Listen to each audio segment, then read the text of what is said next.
Welcome to your Wednesday night. I'm glad to be here. I know that most of you are usually here every Wednesday, but this is the first time that I've been here, and I'm glad to be here. My name is Chris O'Rear, if you didn't know that. I am the owner and director of the Counseling Center here at your church, where Burns Rogers is your counselor here. And it is a pleasure to be with you tonight. I love this series that you're doing. And I am here tonight to talk about Baptists. So I will say that as an ordained person working in the specialized setting of pastoral counseling, I am endorsed to my ministry by the Cooperative Baptist Fellowship, and I will tell you more about them later. But the history that I'm going to follow tonight is going to follow up to the Cooperative Baptists, because there are way too many branches on the Baptist tree to cover everything that we would need to cover tonight. I took Baptist history when I was in seminary, and one of our textbooks was called 400 Years of Baptist Witness by Macbeth, and the book was this big. We're not going to cover that tonight. So, we will do what we can to cover things that most Baptists have in common and cover a brief bit of history. So,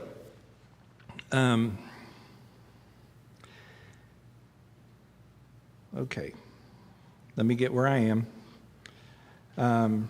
So there are some people who would argue that Baptists can trace themselves all the way back to John the Baptist. Well, I will tell you that that is a dubious path to try to follow them all the way back, and some of the connections they make are a little loosey-goosey. So that's probably not the most accurate description of where Baptists come from. So there are actually several traditions that fed into and influence the Baptist. And so for our purposes tonight, I'm going to follow two men from England. I published a book last year, and the publisher of my book was Smith and Helwis Publishers. They are a Baptist press, and they are named for John Smith and Thomas Helwis, who were two Englishmen. John Smith was a graduate of Cambridge University and was a clergy person in the Church of England.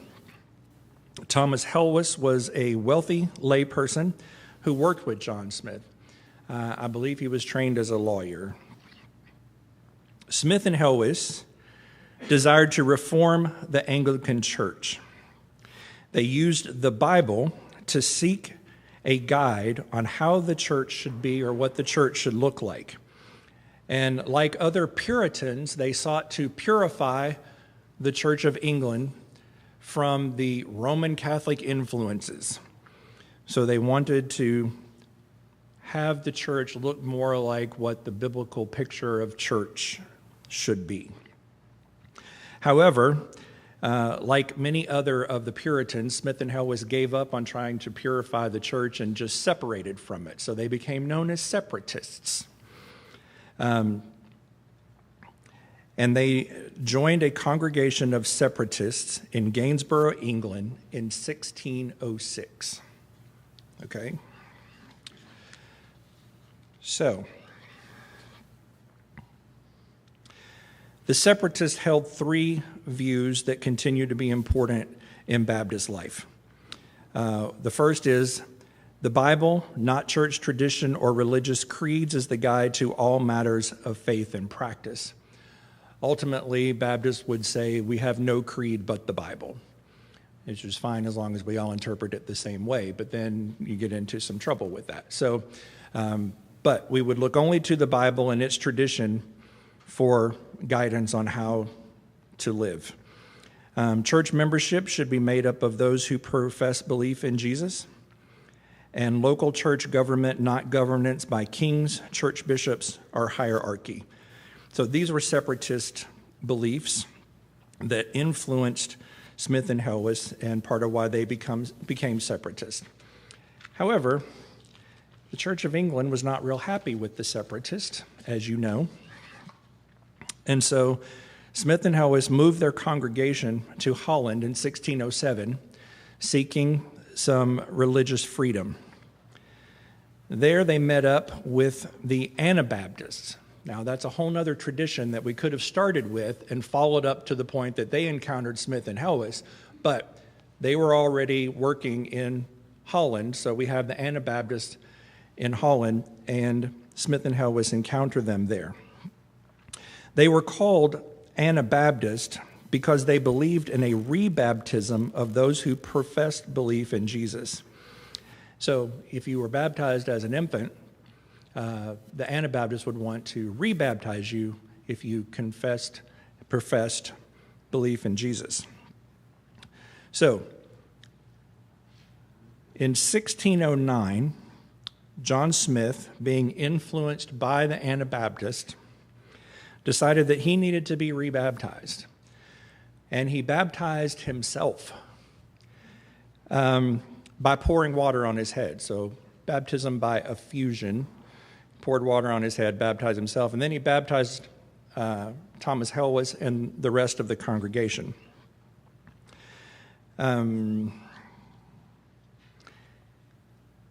Okay.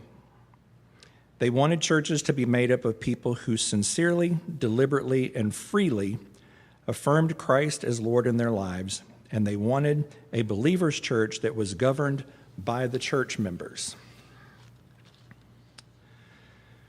But Baptists are nothing if they're not good at splitting off from one another and separating. So John Smith has already separated from the Church of England. John Smith has already separated from the Puritans. Now he's with the separatists and under the influence of the Anabaptists, but the separatists also wanted a believer's church, but they still accepted infant baptism, and they still held to an elevated role for clergy in the church. So in the same year that Smith baptized himself, 1609, they split from the separatists over this issue and formed their own congregation. And that date, 1609, and the separation from the separatists, go figure, marks the beginning of the Baptist church for most people. So that is considered the first Baptist congregation in 1609. Well, so then apparently Thomas Helwys and John Smith began to have disagreements about whether or not John Smith's self-baptism was appropriate and what is the word I'm thinking of? Legitimate. And whatever arguments they were having got so heated that Thomas Helwys took a group of people and left and went back to England. So now the ones who split from the separatists are now splitting from each other. And Thomas Helwys goes back to England. He wrote a treatise there entitled A Short Declaration on the Mystery of Iniquity.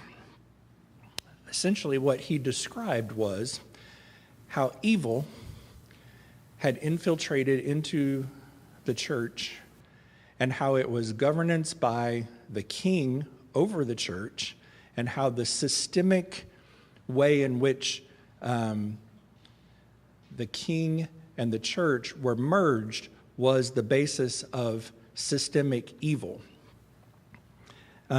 He sent a copy to the king just so he'd make sure the king saw it.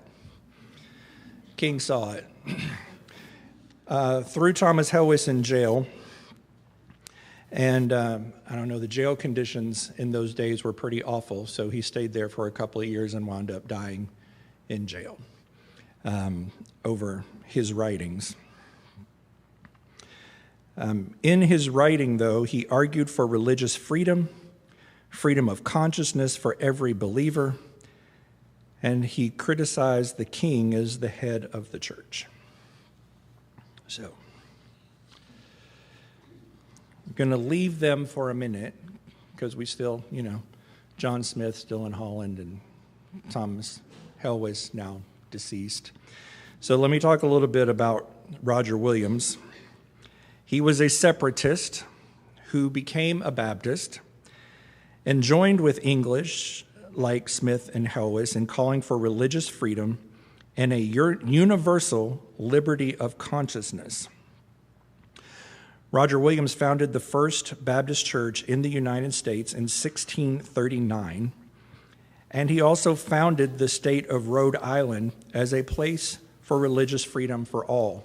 And by all, he meant everyone.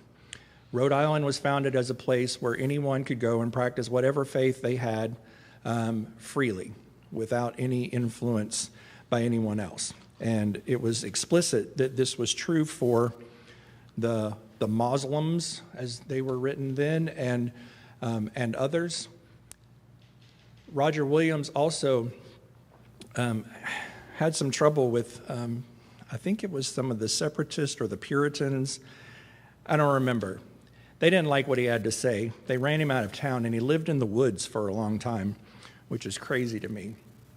But he befriended some of the natives that lived there and literally befriended them, and he was one of the first people to advocate for fair treatment of Native people in this country, and he paid a fair price to them for the land that ultimately became Rhode Island. So that is Roger Williams in America. So we have the Baptists that are existing.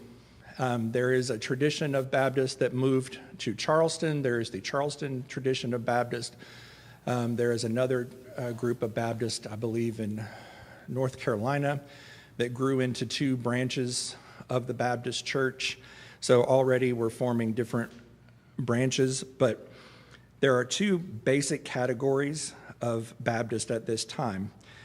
Baptists like Helwis became known as General Baptist because they believed that Jesus' death was an effective salvation for all people who claimed Christ as Lord. There grew another group of Baptists that were known as the Particular Baptist because they believed, as John Calvin, that Jesus' death was effective salvation only for an elect group of people. However, it is the Particular Baptist that began to baptize people by immersion, believing that the Bible passages like Colossians 2:12 and Romans 6:4 refer to being buried with Christ in baptism indicated a type of baptism, which was, as Grady Nutt would say, put them under till they bubble and bring them back. Today, almost all Baptist churches practice believers' baptism by immersion, so that is something that almost all Baptists have in common.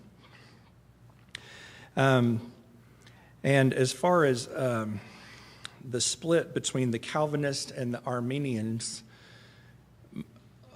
a lot of Baptists the Southern Baptist tradition was that they were all for three parts of Calvin. We were born depraved, Jesus died for us, and we need salvation. But they didn't believe, once you were saved, you're always saved. Like, there's no question about losing your faith, where there are those Baptists now who would still say that that is possible. Okay. So Baptist churches have always operated independently. There is no central governing body that tells Baptist churches what to do. And so that works as far as the church can decide what they want to do. There are some downsides, and we can compare notes with how the Methodists do it, because there's strengths and weaknesses in both of those models. But functioning independently means that you have to do everything yourself, and the burden of the church to carry everything is too much. So churches started forming groups, associations of churches, conventions of churches that would join together to accomplish various tasks, like sending out missionaries or doing publishing of Sunday school materials, things like that. And so they would join together for these common purposes. Most of the early associations were in geographical regions. So the very first one that we have in America is the Philadelphia Association of 1707. And this was I believe this was a missionary-minded association. I'm getting ahead of myself a little, but to make sure that when these churches associated with one another, that they had a common understanding of what they believed and who they were, because all the churches were independent. So they could do what they wanted to do, but we're going to say, we're going to join together to send out missionaries, or we're going to join together to make church literature. We want to share what we have in common. And so they would often create these statements of faith or confessions of faith that would say, this is what we share in common. It was not designed to say, this is what you have to believe. It was to say, you can believe whatever you want, but if you want to be a part of our club, this is what we do. And so we have those early confessions of faith. The Philadelphia Confession of Faith was one of the first. So another association that comes along was the General Missionary Convention of 1814. That was a convention to appoint and support foreign missionaries. The members of the convention met every 3 years, or it was a triennial convention, which I think you're familiar with, right? Triennial conventions? Do you meet every 3 years? We do quadrennial, every 4 years. Okay. All right, well, the Baptists were 3, Okay. Tensions grew in the General Missionary Convention. So the General Missionary Convention was formed in 1814. Over time, they grew some tensions about whether or not they were going to send slave owners as missionaries.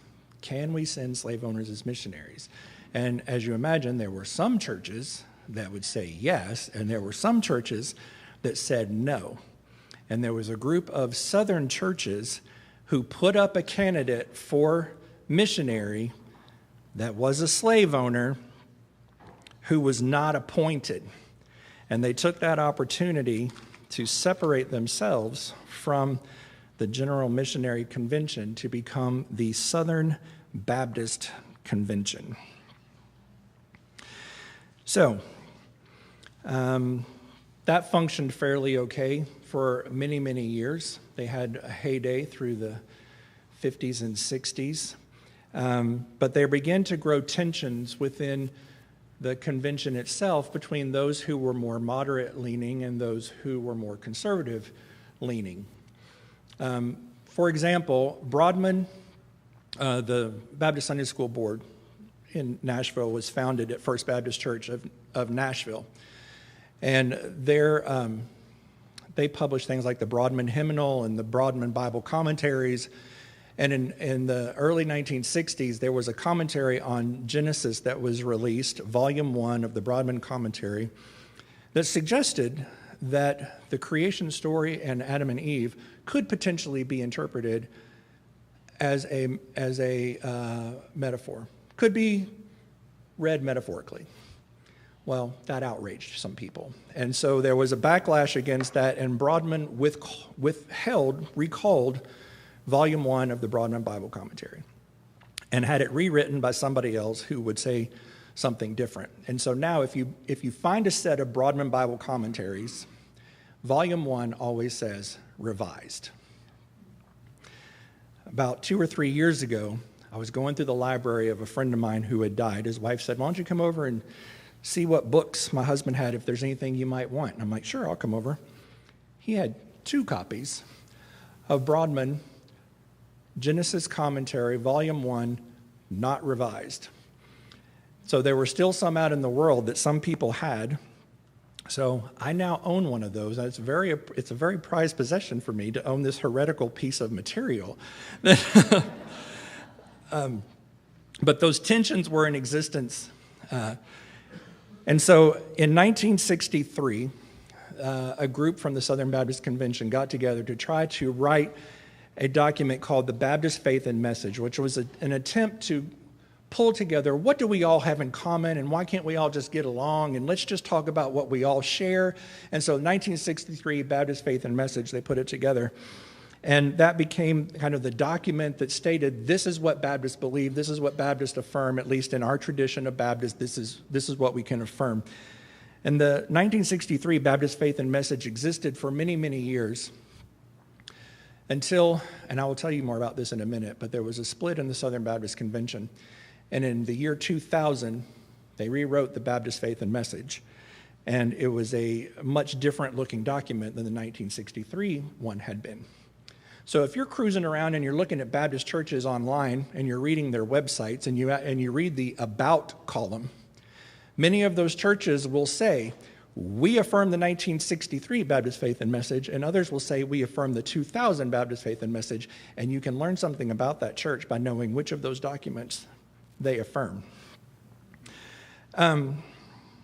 So there was these tensions, Baptist Faith and Message 1963, and by the late 1970s, there was a group of men who realized that the structure of the SBC was such that if they had the people that believed the way they did and liked the things they like in key leadership roles, then those were the people who appointed the people in other roles. So if you got your people in these key roles, then everybody else appointed would be your people.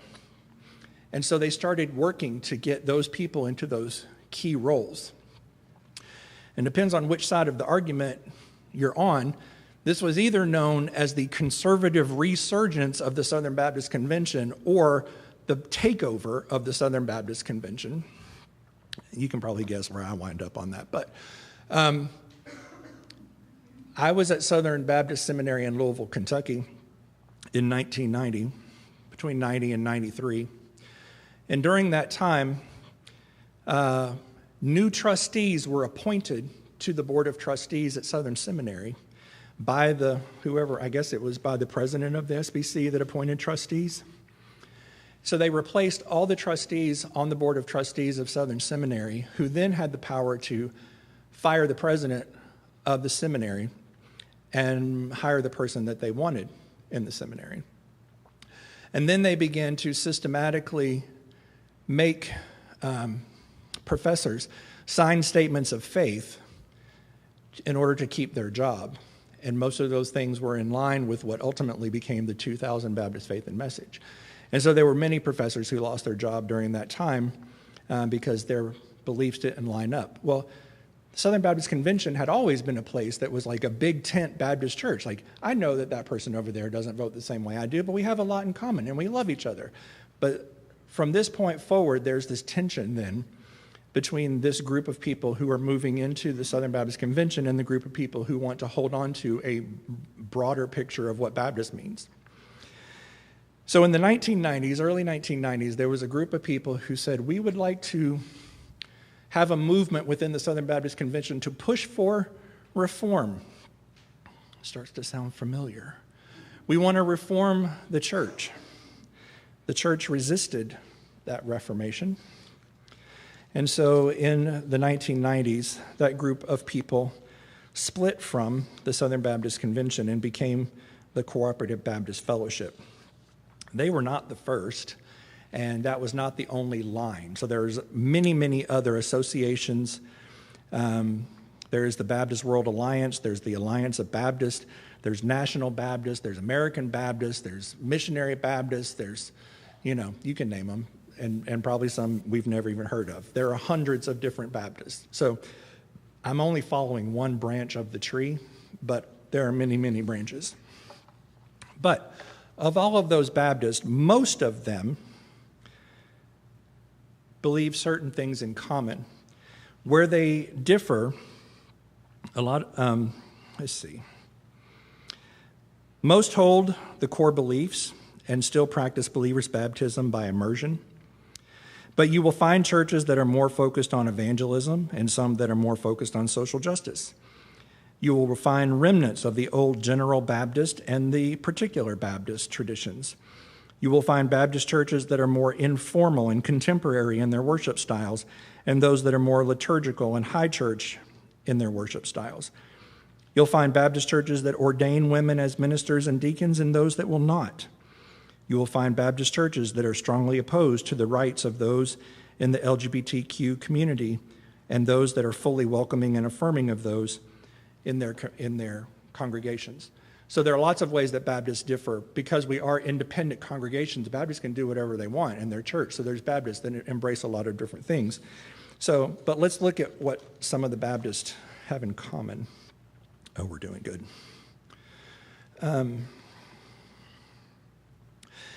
I mapped this out.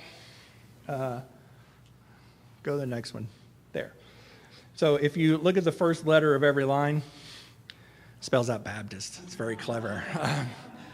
So I wish I could take credit for that, but I stole it from somebody else. But it is a way to remember the things that most Baptists hold in common, and we're going to go through these in the next several slides, so I'm not going to read them right now. The first one on the list is biblical authority. The Bible is the ultimate authority for Christian faith and practice. There is no other book or set of beliefs that a person should look to on how to live out their Christian faith. Other faith groups have supplements to the Bible or have documents that tell you how to live, but supposedly Baptists only look to the Bible. In lived reality, that's not as true as we'd like to think it is, but the next is people should have the freedom to possess, read, and interpret the Bible for themselves. It might seem odd to say that at this point. In our history, probably you have 10 of them in your house at least. You have Bibles and you read them in different variations. But at one time, it was believed that only educated people should have Bibles. And so they read and studied and then told the people what the Bible said. And because not everyone had a Bible, they could be misled by some teachers. Encouraging everyone to have a Bible in his or her own language gave each person direct access to what the Bible had to say and gave them the ability to read it, learn from it, and be inspired by the Spirit to affect their living. Traditional Baptists do not try to coerce faith or force one particular translation. Everyone is free to read the Bible for themselves and interpret it for themselves.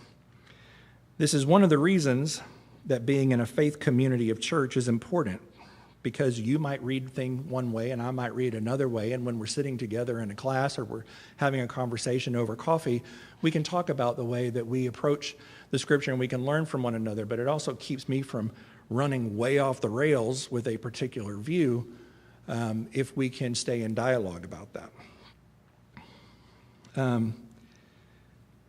It is very clear, obviously, that not all Baptists agree on what the Bible teaches, but they should agree that the Bible and the life of Jesus recorded in the Bible is the foundation of how we should live out our relationship with God.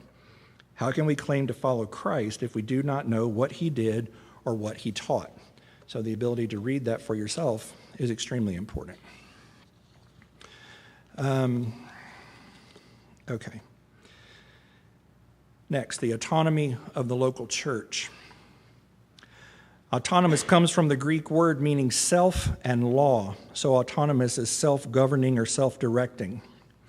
It means the church is free from outside direction or control. Churches are free to select their own pastoral leadership, determine the worship style, decide how they spend their offering money, and other church things.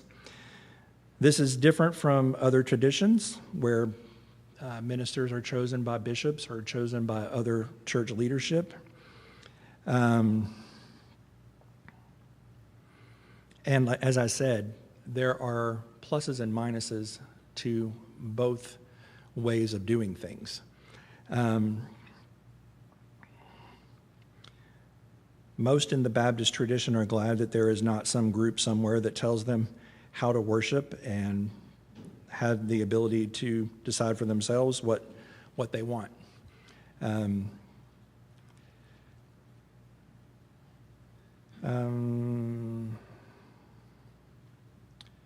Okay. When we will talk about priesthood of every believer in a minute, because that's another big one. But if we are all free to act according to the leadership of the Spirit, and if we are all free to interpret Scripture for ourselves, then we ought to include the voices of people, of all the people, in the decision-making process. So if God is leading in some direction, then God will lead many in the church in that direction. This is the way that we keep one or two people from abusing the power in the name of God. So democratic decision-making in most Baptist churches, not all. Let's talk about the priesthood of the believer. This one pretty much means what it says. All who believe in Jesus are priests. We're called to minister in the name of Jesus. In the Old Testament times, priests were responsible for certain aspects of worship. They served as mediators between people and God. The high priest was the only one allowed into the Holy of Holies, where he was the only one to be in the presence of God. When Jesus was crucified, the Gospels report that the veil in the temple that divided the Holy of Holies was torn from top to bottom, indicating that we could all have direct access to God through the sacrifice of Jesus on our behalf on the cross. Every believer can go directly to God in prayer, confession, praise, and worship. I think it's important to note, as a therapist and a pastoral caregiver, that there are times when confession to another person can be helpful, because there are ways in which that is helpful for us in our own emotional well-being, but others can pray for us, support us, and help us. A pastor, a counselor, or a friend can help us understand God's forgiveness, but they cannot give us God's forgiveness. So we get that from God directly. Baptists recognize two ordinances, not sacraments. Sacraments, as identified in the church, are often activities in which we engage in order to receive some aspect of the grace of God. And it is, in some traditions, part of being saved, that we remain in communion with God by participating in the sacraments. In the Catholic Church, there are 7 sacraments: baptism, Eucharist, reconciliation, confirmation, holy matrimony, holy orders, and anointing of the sick. Baptists believe that there are 2 ordinances, believer's baptism and the Lord's Supper. And both of these are seen as being symbolic in nature. We are baptized as a confession of what has already transpired within our hearts. We have accepted Jesus and we are transformed, and being baptized is an outward demonstration of that, as opposed to another tradition that would say, unless you are baptized, then you're not really saved. Or opposed to a group that you're baptized when you come into the church as an infant, and there's no reason to be baptized again. Once you go through the process of confirming, the way that I think about confirmation is, the community says, we're going to support you while you're little. We're going to support you while you're growing. We're going to teach you. And at some point, you're supposed to say, okay, I understand. I got this now. I'm going to run with it. So we go through confirmation, and that becomes a way of, I'm taking responsibility for my faith. Our tradition doesn't have that.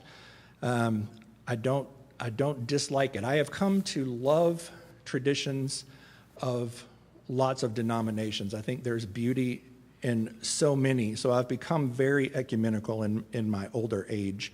But speaking of Baptist, when people make a decision to follow Jesus, they are baptized as a witness to what has transpired within their heart. The Lord's Supper is a confession of what Jesus did for us and a reminder of Jesus' sacrifice for us. And we do this in remembrance of him until the day that he returns. Okay.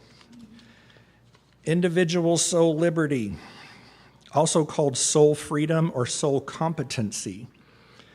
Some have called this the most important Baptist distinctive because it influences or is related to many of the other Baptist distinctives. It refers to the God-given freedom and ability of persons to know and respond to God's will. Baptists believe that God gives people competency or ability to make choices. This is not just a human characteristic, but a gift from God.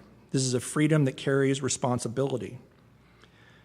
What we decide to do with our lives can literally mean life or death for ourselves or for others. We can choose to follow Christ or not. We can choose to build up others or tear them down. Because we have freedom, we should be in community with other believers who can help us think through decisions, who can help us have a better understanding of how to follow Jesus and support us in decision making. We have to be careful that our support of one another does not become judgment of one another, but we have autonomy to function in that way. And we look to the example of Jesus and his ministry and notice that Jesus never forced or coerced people to follow him, but always gave them an invitation to come. Okay, separation of church and state. This is one that has gotten blurry for some Baptists in the world. The Bible indicates that governments are ordained by God to provide law and order.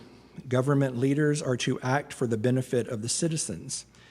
We should honor and pray for our government officials, pay our taxes, and obey the government, except when obedience would clearly be contrary to God's will. I have Bible verses to back these up if you're worried that I'm not basing this on Bible. The Baptists do have Bible verses that they use to support these views. The church here refers to religious organizations.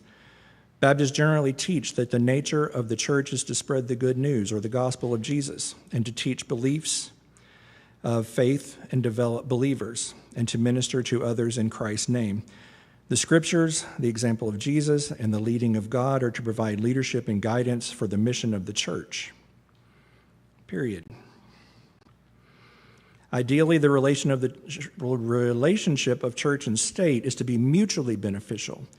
States provide order and safety, and the church contributes to a positive social order, but focuses on the spiritual nature of human development and how that is lived out. But the reason why Baptists feel so strongly about this is because of where they come from and the tradition of the Church of England. The state should not adopt a religion or dictate how church should be done. On the other side, this does not mean that churches cannot try to change laws or work with government to meet the needs when laws need to be changed or people are being hurt or neglected. But it does mean that our pastors and teachers should not try to influence others during elections or in their political dealings. We walk a fine line of appreciating our government and our freedom, but we should not confuse our government with our spiritual practice. They are not the same. That's all I'm going to say about that. Okay. There are two offices of leadership in the church. Because we are all gifted as ministers, we are all priests, as it were, to practice what God has gifted us to do and to serve one another. Some people have special gifts and are called into positions of leadership within the church. In the Baptist church, we recognize the office of pastor and we recognize the office of deacon. The office of deacon can vary from church to church. In some churches, this is a group that solely is meant to serve. They are given, like at my church, there's a group of people whose names I have. Those are my people. If they have a difficulty, I'm supposed to be there for them. I should check on them. I do a terrible job of that, but I should check on them. Like, those are my people. The deacons at my church are solely servants. In other churches, the deacons serve as like a board of trustees that makes big decisions for the church. So the role of deacon and how it's played out is varied, as there are a variety of different Baptist churches. Baptists believe that when the Bible talks about elders, pastors, and bishops, that the Greek language is referring to different roles and functions, but of the same person, and not speaking of different people. So for us, elder, pastor, and bishop would be one office with many functions, and deacon would be another office of the church. Both of these are ordained, but ordination in our tradition does not grant special powers or abilities or a special dispensation of God's grace, but simply are setting aside people for a particular ministry based on a recognition of their gifts. I think we have already talked enough about saved church membership that I am not going to belabor that point. So, we have time for questions. Any questions? I went fast so we would have time for questions.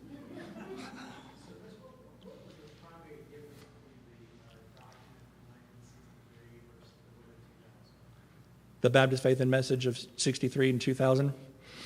The one of 2000 included, and to be honest, I don't remember all the differences, but the one in 2000 included more of the hot button topic items of the day and specific particular views about those that people were to affirm.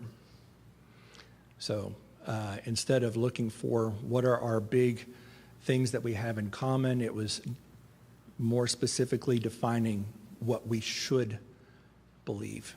And then it was used as a way of weeding out people who didn't support. I will add that the convention model and the association model, you had churches that were joining together for a common purpose, and they would get together to share with one another, and you would hear from time to time, like the Southern Baptists met in Dallas, and they said this. Well, they always did that. Associations and conventions would always say, is there anything that we as these gathered churches want to say about this? And they might say something, but it was meant as we, the gathered churches, on this day of October 29, 2025, affirm this, say this. And then everybody went home and they did whatever their church did.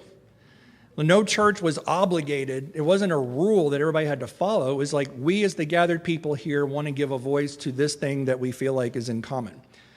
And around the late 1970s and throughout the 80s, more and more, that became a way of, in the Southern Baptist tradition anyway, became a way of defining which churches were in and which churches were out.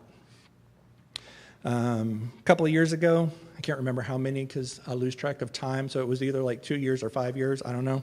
But several years ago, the First Baptist Church of Jefferson City, Tennessee, was disfellowshipped by the Tennessee Baptist Convention because they called an ordained woman to be their senior pastor.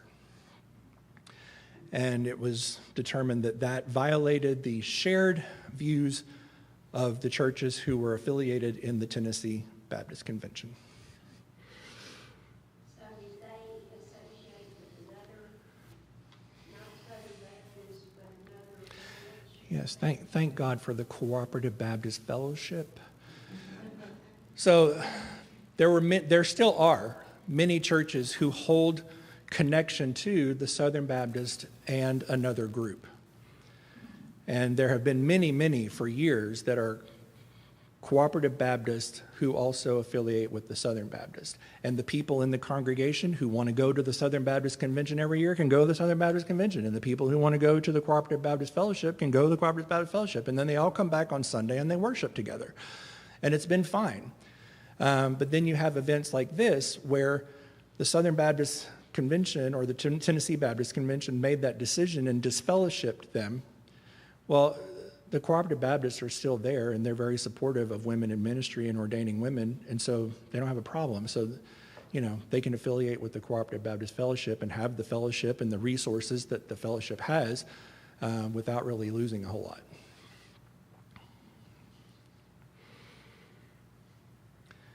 There is a congregation in Nashville that is aligned with the Alliance of Baptists. And if you just think about the conservative progressive line, what's the word I'm thinking of?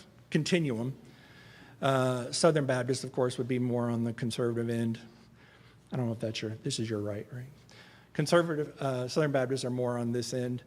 The Cooperative Baptists are more moderate, and the Alliance of Baptists are over here. So there is a church in Nashville that is affiliated with the Alliance of Baptists and the Cooperative Baptist Fellowship. Has 2 female pastors. One of them is a lesbian. The other one is straight. And they function as an independent Baptist church affiliated with a network of churches that allow them to be themselves. Not a problem. Yeah. They're probably the only one in a lot of places, but. It probably varies from different Baptist denominations, but how do you decide when to call a new pastor?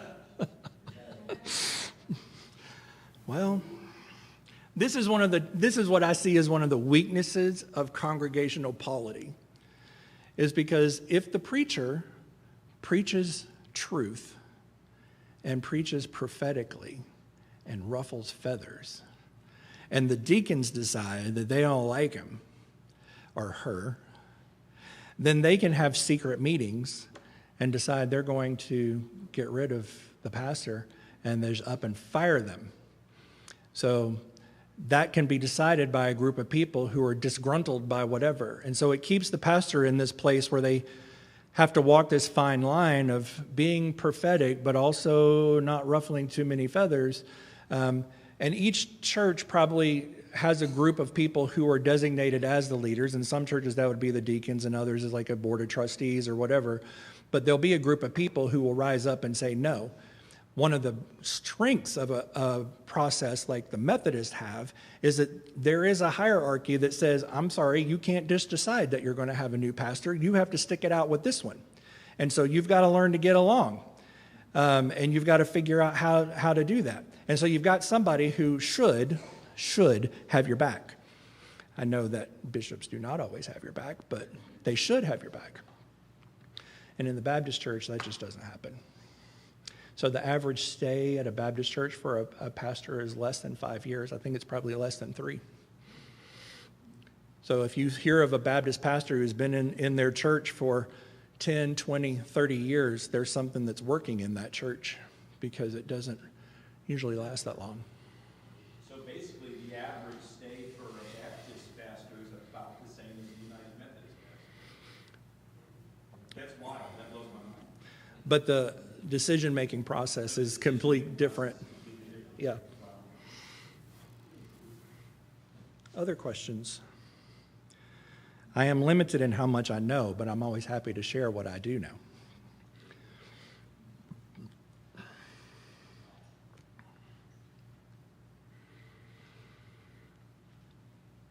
So I did not jump on the CBF bandwagon when it began.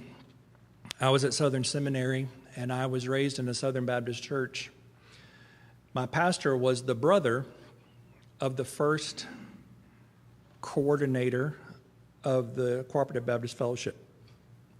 So I began hearing about difficulties in the SBC when I was a teenager. But as I tell people, I was more worried about whether or not I was going to hold Becky Mathison's hand than whether or not they were doing things at the Southern Baptist Convention. So I really wasn't paying attention. So in seminary, I saw what was happening, but I didn't necessarily understand it. And it was one of my last semesters of seminary. I took Baptist history with one of the greatest professors I had when I was in seminary. And he was talking about these particular Baptists and the Charleston tradition and the Sandy Creek tradition. And he was going through all of this. And then he could draw a line and he would point out the window and say, and now you can see that happening here. And I was like, oh, it just made it all come alive. And I began to understand. Again, it was a couple of years. I went through some personal turmoil where I wasn't really involved in church at all. That's a whole nother story for a whole nother night.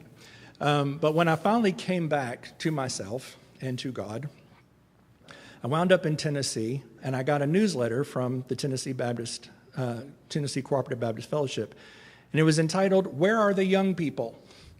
Because at that time, it was all the people who had been in the Southern Baptist Convention forever who had helped start the Cooperative Baptist Fellowship. And so they were all older. And I'm like, well, I don't feel like I'm as young as I used to be, but I'm young. I'm young.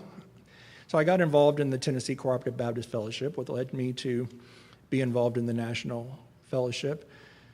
And in 1998, the Cooperative Baptist Fellowship did not want to become a denomination or be known in that way. They wanted to truly be a fellowship of churches. So they resisted being able to endorse chaplains and pastoral counselors to their job. But there were military chaplains who were endorsed by other Baptist groups, you know which ones, and they didn't want to be endorsed by those groups. And so they pressured, and so it was reluctantly that the Cooperative Baptist Fellowship became an endorsing body for military chaplains, which then they could endorse hospital chaplains and pastoral counselors and others like that. So in 1998, they endorsed their first group of chaplains. There were 4 of them. They specifically chose a woman to be designated as the first. It was symbolic. They wanted to be clear about where they stood on that issue. And then in the next round of people who were endorsed, I was number 5. The Cooperative Baptist Fellowship has now endorsed over 1,000 chaplains and pastoral counselors, and I always say with pride, I was number 5. There is a committee or a council in CBF that reviews the applications and chooses who we will endorse and not. And I am currently serving in my 2nd term on that group, and it is truly holy work to read people's stories, to be invited into their lives, and to endorse them and encourage them into ministry. And so this is really part of my heart, and being a historic Baptist is important to me, but I have so much to learn from so many others, and so I'm really grateful to be here to share what I know, and I hope that we'll have lots of opportunities for conversations where I can learn more about what you know. So, thank you.